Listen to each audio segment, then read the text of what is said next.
दलित महादलित करके तोड़ दिया।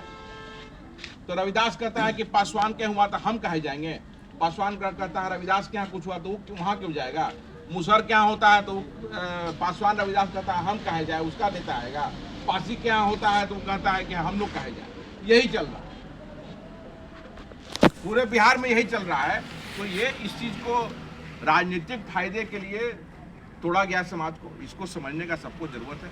और आप युवा लोग हैं, ये संदेश को पहुंचाइए लोगों तक हर माध्यम से। हर आदमी तक तो पहुंचने का पॉसिबिलिटी नहीं है कि पहुंच सकिए आप, लेकिन आप हाँ सोशल मीडिया के माध्यम से, सोशल मीडिया एक मजबूत टूल है लोगों तक पहुंचने के लिए, अपनी बातों को रखने के लिए, अपनी बातों को दूर तलक पहुंचाने के लिए।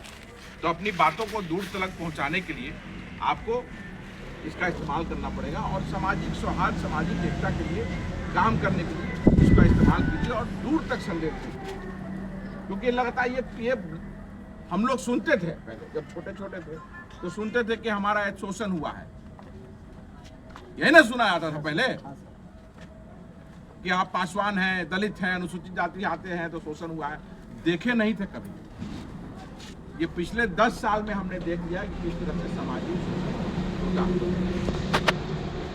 आप लोग तो बहुत छोटे हैं, आप लोग का उम्र बहुत कम है, लेकिन हम लोग जब छोटे थे तो सुनते थे कि शोषण कभी होता था, उसके बाद भी नहीं देखा। लेकिन पिछले 10-12 साल में जो देखा है हम लोगों ने, क्योंकि मोच रख रहा है तो उसको मार दिया जा रहा है, बुलेट पे चढ़ रहा है तो उसको मार दिया जा रहा है, घोड़ा पे चढ़ के बारात जा रहा है तो उसको मार दिया जा रहा है।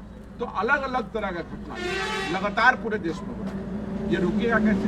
तो ये रुकेगा तभी जब आप शिक्षा का प्रचार प्रसार कीजिए, शिक्षित बनिए, DM, SP और उस तरह के पदों पर पहुंचिए, तब अपने लोगों को आप मदद कर सकते हैं। नहीं तो जो 20% लोग हैं वो 80% पदों पर वही बैठे हुए हैं।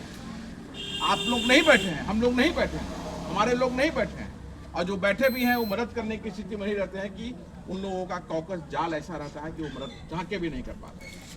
तो जब तक ज़्यादा से ज़्यादा संख्या में आपको अपनी हिस्सेदारी नहीं मिलेगी तब तक ये रुकेगा नहीं। और सरकारों को ये मैसेज जाना चाहिए कि एकता हमारे अंदर आ रही है। समय लगेगा, आज आप शुरू कीजिएगा तो हो सकता है कि 5 साल लगे, 10 साल लगे।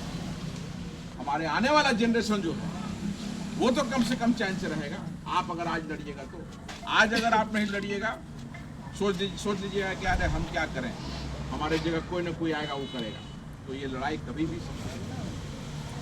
तो थोड़ा सा कष्ट करके सबको आगे आना पड़ेगा, यही हमारा संदेश है। और हम लोग आज ये हाजीपुर की धरती, रामविलास पासवान जी बहुत सालों तक इसको रिप्रेजेंट किए हैं और वर्ल्ड में हाजीपुर का अपना एक नाम है, श्रद्धेय रामविलास पासवान जी का। आज उस धरती से हम लोग एक श्रद्धांजलि देंगे कैंडल मार्च करके, और सरकार को ये बताने का प्रयास करेंगे कि ये अब इसको रोकिए। और आप लोगों से अपील है कि पूरे बिहार के लोगों से अपील कीजिए कि हर जिले में श्रवण पासवान और पिंटू पासवान और उनके परिवार, पीड़ित परिवार को न्याय मिले, उसके लिए आप लोग अपील कीजिए कि सभी जगह कैंडल मार्च निकले, श्रद्धांजलि सभा हो, श्रद्धांजलि दिया जाए और जो दोषी हैं, जो अपराधी हैं, उनको सख्त से सख्त सजा देने के लिए पुलिस अपना काम करे। सजा तो न्यायालय को देना है, लेकिन जब तक पुलिस उस केस को बढ़िया से प्रेजेंट नहीं करेगी तब तक ये संभव नहीं है कि नहीं। अब आप बोलिए, हम चाहेंगे कि आप अपना बात के सामने रखिए। युवा हैं आप, कुंदन रखेगा, प्रभात, फिर हम लोग चलेंगे। नंदसागर जी, आप बताइए केस में कैसे हम लोग मदद कर सकते हैं उसको। इस केस में एज एडवोकेट, वकील के रूप में हमारा तो अहम भूमिका रहेगा ही। जैसा कि भैया भी बताए हैं आपको कि हम लोग पूर्ण रूप से प्रतिबद्ध हैं कि श्रवण पासवान और पिंटू पासवान की मौत जो है वो ऐसे ही जाया ना जाए। ये बस इतना ही पैसे में इतना रह जाए कि शोर शराबा हुआ, थोड़ा आंदोलन किया, कुछ दिनों के बाद माहौल शांत हुआ और सब लोग अपने अपने घर चले गए। पीड़ित परिवार जो है फिर उसके बाद वो अकेला पड़ गया। तो इस चीज़ का हमको पूरा ध्यान रखना है कि पीड़ित परिवार जो है उसको न्याय मिल सके। और न्याय मिलेगा कहाँ से? न्यायालय से। तो वहाँ मुस्तैदी से अच्छे वकील को रहना बहुत ज़रूरी है। क्योंकि मैं बहुत पहले से सुप्रीम कोर्ट ऑफ इंडिया और पटना हाई कोर्ट में प्रैक्टिस कर रहा हूँ, अच्छी प्रैक्टिस है मेरी।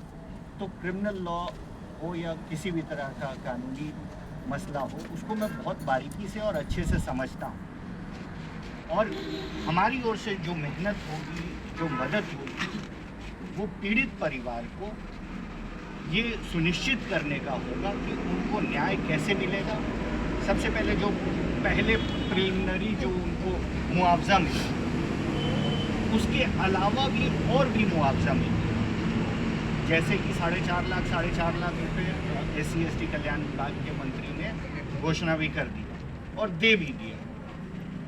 उसके अलावा 10 लाख तक का कानून में प्रावधान है। तो हम चाहेंगे कि बाकी का मुआवजा का पैसा भी जो है उनको वक्त पे जैसे ही चार्जशीट सबमिट हो पैसा मिल जाए। उसके अलावा यदि मॉब लिंचिंग की बात कही जा रही है तो मॉब लिंचिंग एक्ट में भी प्रावधान है, अलग से 10 से 20 लाख रुपए सरकार देना चाहे तो दे सकती है।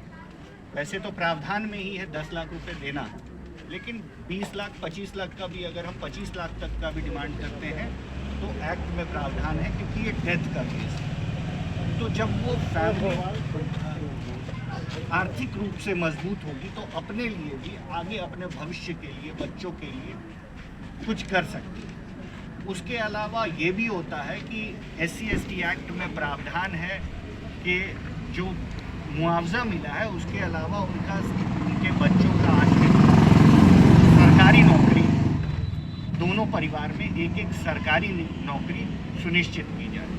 तो वो भी देखना होगा। ये नहीं कि यहाँ आंदोलन हो रहा है, बातें हो रही हैं, लेकिन परिवार को उसका एक्चुअल बेनिफिट नहीं मिल रहा। तो वहाँ हमारा रोल हो जाता है कि हम किसी भी तरीके से उस परिवार को जल्दी से जल्दी सरकारी नौकरी दिलवाएं आश्रितों को। उसके अलावा बच्चे जो हैं उस घर में, परिवार में जो शिक्षारत हैं, जिनको शिक्षा की ज़रूरत है आगे पढ़ने लिखने, क्योंकि एक व्यक्ति जो उसमें है वो अपने पूरे परिवार का पेट पाल रहा है,